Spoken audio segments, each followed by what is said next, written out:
es la bienvenida a otoño y tengo varias inspo para mi habitación, varias inspo en Pinterest, y les voy a dejar unas fotitos por aquí de cómo yo quiero un poquito que se vea mi habitación este otoño.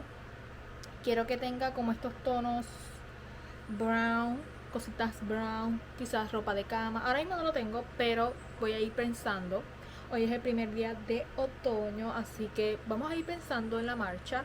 Y esta es la inspo que más o menos que quiero en mi habitación, como estos tonos brown, dorado, cositas como vintage. Quiero como que mi habitación vintage con muebles, pero que sean muebles vintage, que luzca algo chic pero vintage, no sé si me entienden.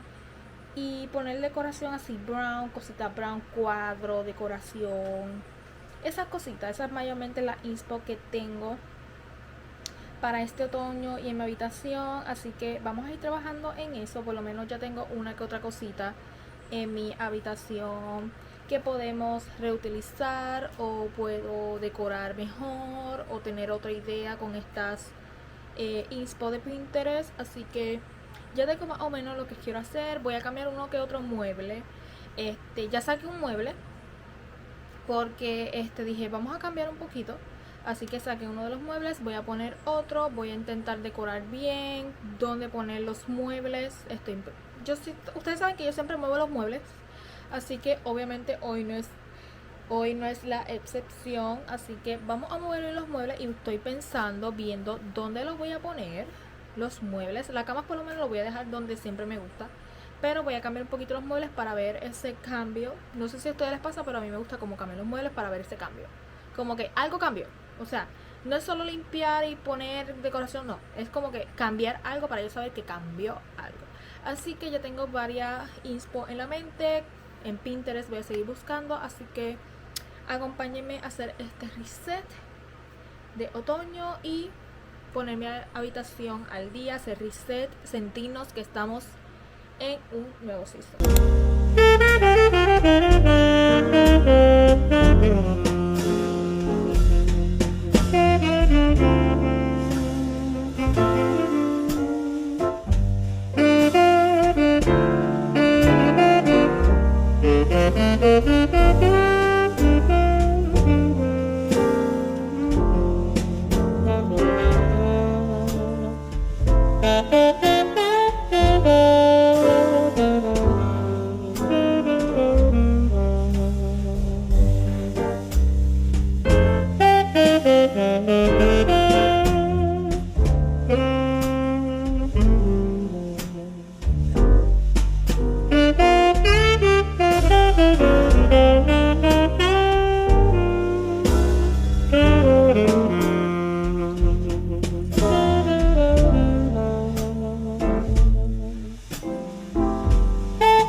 Bye.